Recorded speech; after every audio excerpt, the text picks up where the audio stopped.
Thank you for joining us for this special edition of KPBS News. I'm Maya Trabulsi, and we are now less than a month from California's full reopening date of June 15th. Local health officials say now is not the time to let up its vaccine effort. KPBS reporter Alexandra Rangel tells us about a new commitment to get people their shots. It's just for a few more weeks. The county estimates that everyone who wants a vaccine would have gotten it by June 15, which is why Supervisor Fletcher said that date was selected to end masking requirements. At a press conference Thursday, he said he talked with business owners who were in favor of the mandate. I heard from a lot of businesses who said their workers were not comfortable at this point moving so rapidly when so many people had still not been able to get the vaccine. This comes as California regulators debate on when to ease masking requirements, possibly proposing to require fully vaccinated workers to wear masks until July 31st, a date business groups aren't in favor of. The latest vaccine numbers show that out of those eligible to get the vaccine, 66% have received their first dose and more than 50% are fully vaccinated. Fletcher says there's been a drop in people lining up for the vaccine, but a recent push to take the vaccine to people with the county's mobile sites has been effective. We've already completed 15 mobile vaccine events that got shots in the arm of more than 2,500 individuals. The county is also making efforts to motivate young people to get vaccinated as they've seen an increase of infection in the age group. According to our county health officer, young people 18 and under are having an increase in the percentage, percent of the cases. The rate has gone on from 3% to 22%. The county says the increase can be attributed to students returning to school. Although there are still COVID outbreaks occurring in the county's health officer said outbreaks were declining due to vaccination efforts. 28 outbreaks have been registered so far for the month of May. Alexandra Rangel, KPBS News. And you can get the latest numbers on San Diego's vaccine progress at kpbs.org. We have a dashboard that also includes a map of local vaccine locations. To get there, just click on the vaccines link on our homepage. June 17th is a date Padres fans have circled on their calendars. The team announced Friday that's when Petco Park will reopen to full capacity. They're calling it San Diego's opening day. A bunch of special promotions and giveaways are planned for the first series against the Cincinnati Reds, and there will also be a special tribute to frontline healthcare workers. Since the start of the season, the Padres have only been able to fill the stadium to less than half capacity. Another big draw downtown are the cruise ships that have gone nowhere during the pandemic. Melissa May shows us what's being done to bring back that $300 million piece of the local economy. I would like to start all the vaccinations. Captain HENK DRAPER of the Holland America line is eager to get back in doing what we do best, which is giving our guests a memorable cruise vacation. For all of 2020, cruise ships were either docked like this one or stuck out at sea without any guests. 137 cruise ships that were scheduled to stop in San Diego were canceled. In an effort to jumpstart the cruise season as early as October of this year, the Port of San Diego and Sharp Healthcare have partnered to vaccinate crew members on this ship and 2 ships off the coast. Over 400 crew members got their first dose of the COVID-19 vaccine. This is a major step to opening up this industry, and it's an incredibly important industry for the Port of San Diego and the San Diego region. San Diego is the 3rd busiest cruise port in California. Port Commissioner RAFAEL Castellanos knows that this industry creates thousands of good jobs in the restaurant, lodging, transportation industries, longshore workers, working waterfront workers. Executing a vaccination event like this one was a team effort. In close coordination with our local, state, and federal partners, since the beginning of the pandemic, we've obviously had to coordinate very closely. Brett McLean, the Executive Vice President and COO of Sharp Healthcare, described their pandemic efforts so far. As of this morning, we have vaccinated approximately 542,000 San Diegans. We are transitioning and pivoting from the work that we're doing in our vaccination sites to partnering with community industry as well as agencies to be able to bring vaccinations to the places that people work. Sharp healthcare personnel also headed out on boats to vaccinate the crew of a Princess ship. They will sail out to one more Holland America ship to vaccinate that crew. Melissa May, KPBS News. We have reported on so many hate crimes directed at Asian Americans during the pandemic. At the White House this week, the Biden administration made a move toward bringing justice to victims. This bill brings us one step closer to stopping hate, not only for Asian Americans, but for all Americans. It will expedite the Justice Department's review of hate crimes, every type of hate crime. My message to all of those of you who are hurting is we see you. And the Congress has said we see you. And we are committed to stop the hatred and the bias. President Biden signed the COVID-19 Hate Crimes Act, which Congress passed overwhelmingly. Aside from giving prosecutors more resources, it will also provide more resources to community-based organizations. Reported hate crimes against Asians in major cities have more than doubled since this time last year. Another example came this week in the Bay Area. A woman showed up to an Asian restaurant without a mask and spit at workers. Amanda Del Castillo has more on the attack, which was caught on video. In video uploaded to TikTok, an unmasked customer is seen spitting at Umai Savory Hot Dogs employees. This happened Tuesday afternoon at the San Jose location, after workers say they asked the woman to put on a mask. You just have to be blatantly disrespectful just to spit at someone for asking you to follow simple rules. If it weren't for the plexiglass, Christine Nguyen and her co-workers would have been on the receiving end. They say the woman had just placed an order and paid before the confrontation, adding the customer argued she had a right to remain unmasked. This isn't the first time she's done it. She did it to 2 other coworkers not so long ago, and she's done it to our next door neighbors. Owner Dat Chu confirms the woman has shown up without a mask at least twice before. Her previous visit, Chu says he compromised and allowed the customer to order and wait outside. But after this display, he called police, admittedly reluctant to file a report. I don't condone these type of behavior, but at the same time, I don't really understand everybody's circumstances, and I don't want to make things worse for people than what they already are. The woman took off before police got there, but not before another customer captured the incident on camera. We're here to serve our customers, honestly, if you can't comply with the rules, you just can't come in. It's as simple as that. That was Amanda Del Castillo reporting. Police in San Jose say the woman seen in that video has not been identified and that she could face a misdemeanor assault charge.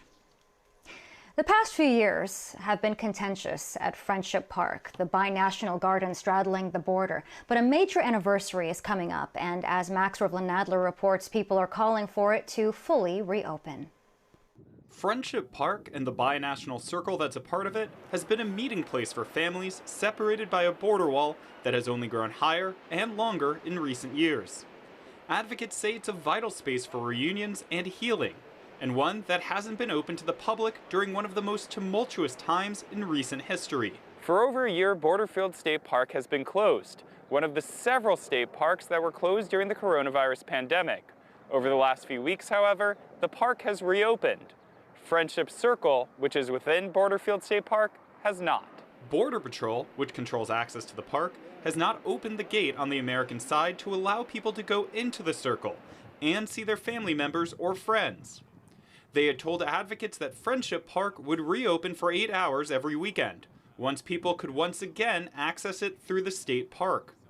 Robert Vivar is with Friends of Friendship Park. In a meeting a few days prior to this past Sunday, we were informed that that because of staffing purposes, that the park would remain closed until further notice.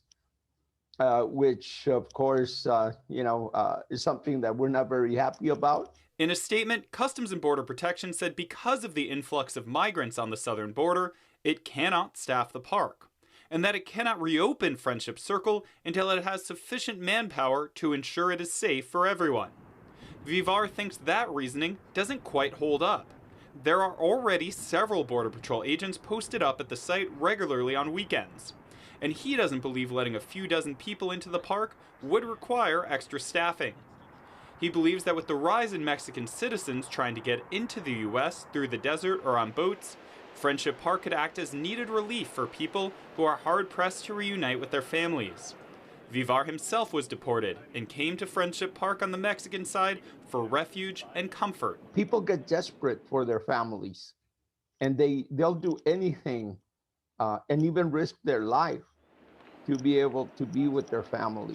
Supporters of the park hope it can reopen as quickly as possible, and definitely in time for the park's 50th anniversary this August. Max Rivlin-Adler, KPBS News. Many important events of our lives, like weddings and quinceañeras, were put on hold during the pandemic. KPBS reporter Alexandra Rangel talks with some Chula Vista event workers who are optimistic better times are ahead. But now it's time to raise a toast and mark those calendars as the event industry here in Chula Vista prepares for a new season of bookings. Along 3rd Avenue in downtown Chula Vista sits a row of restaurants, businesses, and breweries. It's also a go-to spot for people looking to plan a wedding or celebration. These businesses are picking up following a brutal year of pandemic restrictions. From party photographers, there was no business for us, to party bus rental companies. Because we work mainly with restaurants, weddings, quinceañeras, birthdays, and churches are closed, restaurants are closed. Dress shops, tuxedo shops, DJs, catering companies, an entire industry completely shut down. It was so sad, and I was so scared of losing my business. And this is a family business where my kids help me. Vicky Hernandez is the owner of Illusion Hall. She says the party venue she's been running for a decade was on the verge of bankruptcy. Some people don't know, but I had to take the decision to work as a waiter.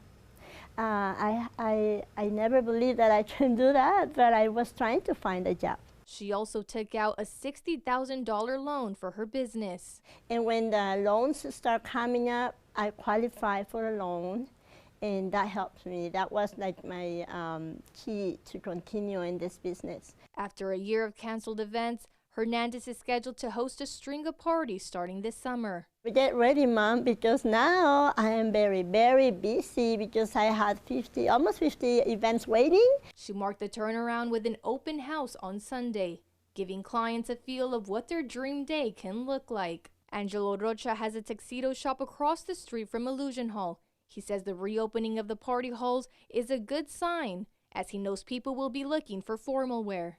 It's low, but every day it's more people coming up, more people coming up. The majority of Rocha's income comes from quinceañeras, a celebration of a girl's 15th birthday. He says 90% of his clients are Latino. Quinceañeras is something special for the Hispanic people. It's very important to have that kind of party, that kind of event in the family. Rocha says it's loyal customers that are keeping him afloat.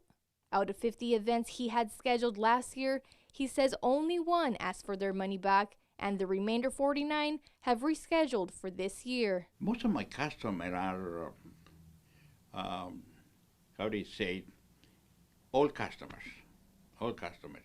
I have a customer from 20 years. 20 years. They come in back, they do some quinceañera. Later on, they come in for the wedding. Later on, they come in for another event.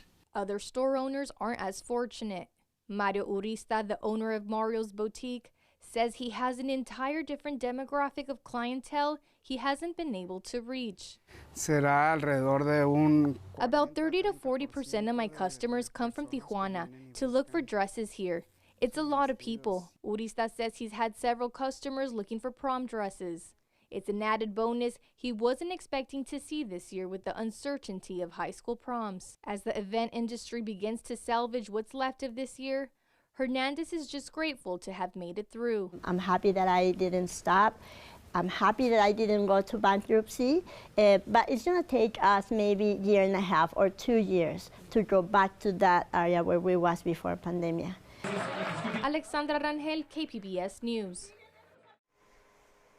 And that story is an example of the in-depth content provided by KPBS News. You can find all of our stories on our YouTube page, and you can also stream KPBS podcasts and watch full episodes of KPBS Evening Edition.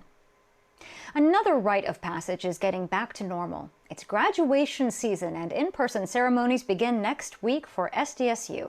The university is spacing out its events with different schools holding ceremonies throughout the week at Petco Park. There will also be a virtual option. It's not just the class of 2021. Last year's graduating class is being invited back to take part in the ceremonies which were canceled over the past year due to the pandemic. Distance learning has been tough on many students. While academic loss might be front of mind for parents and teachers, test scores are only part of the picture. KPBS education reporter Joe Hong shows us how art and music can help students recover from the pandemic school year.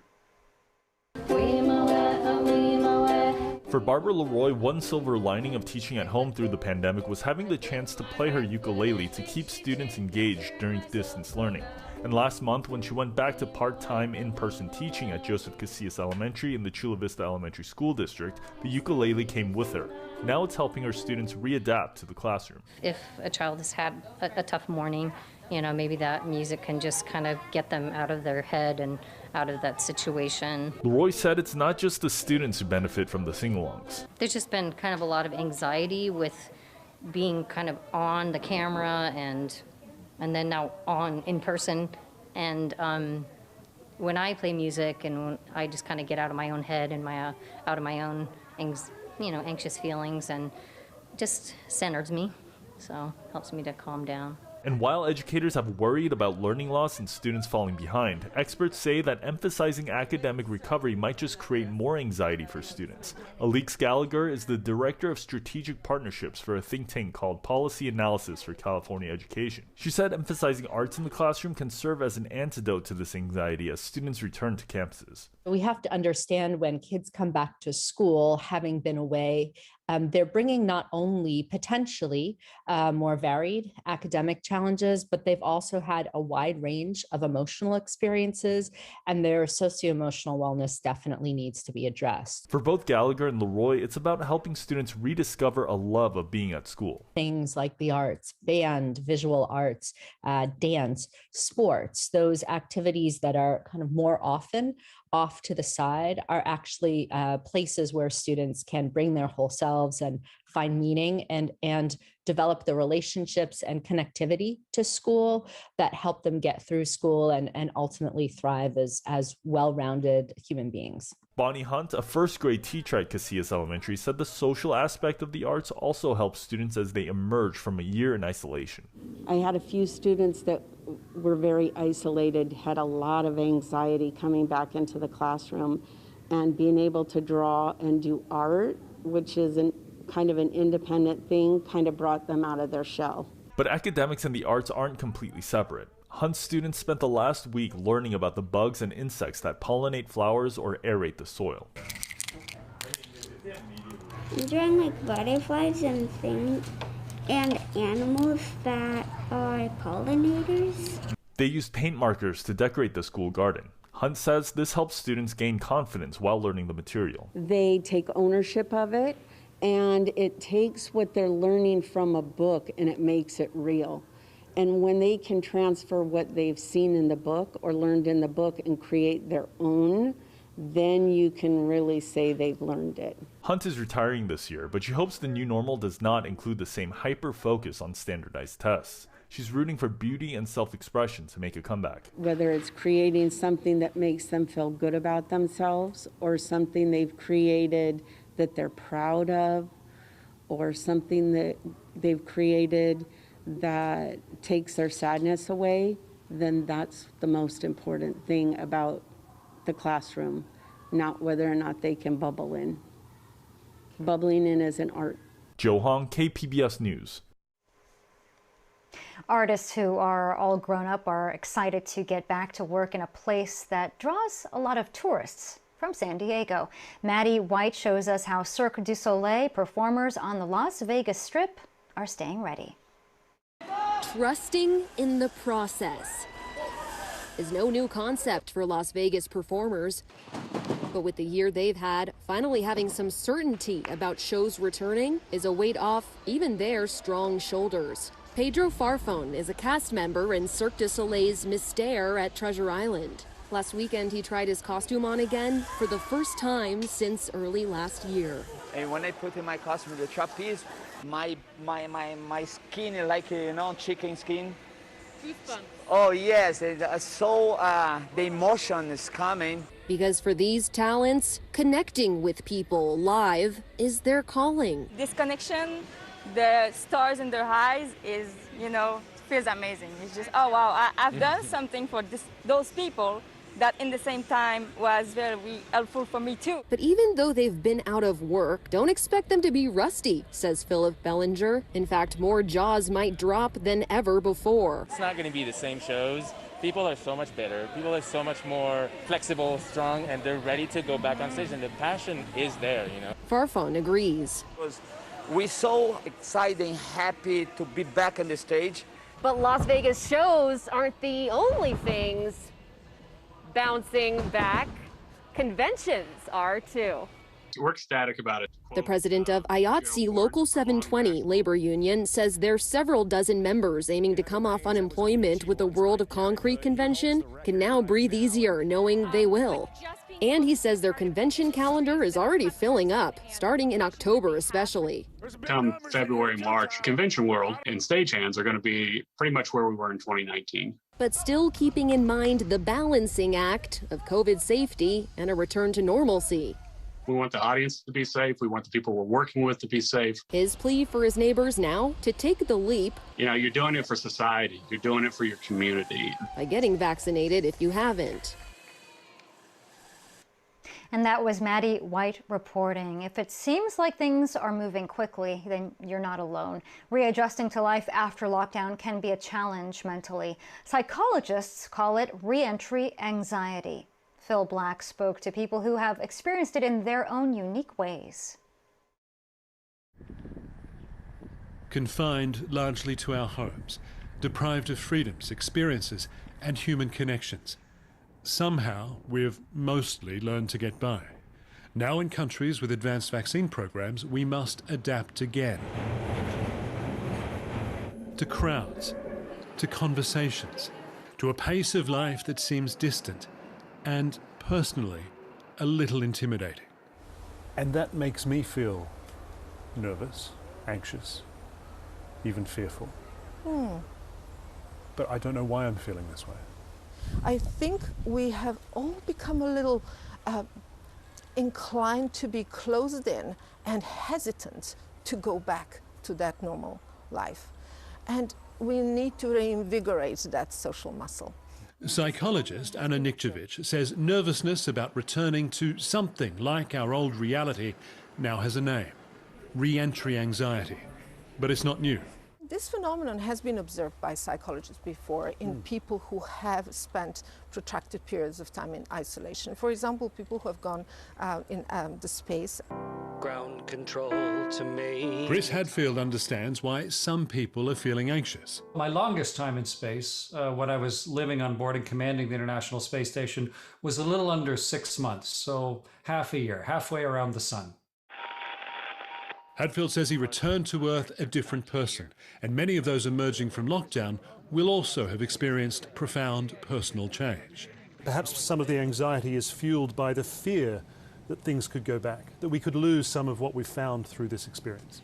Well, I think that's up to each of us, Phil. How am I going to take this new version of me and introduce it to this new version of the world in as productive way as I possibly can?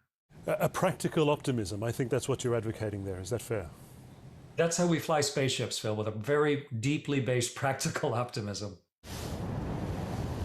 Pip Hare believes she is her best self when battling oceans alone.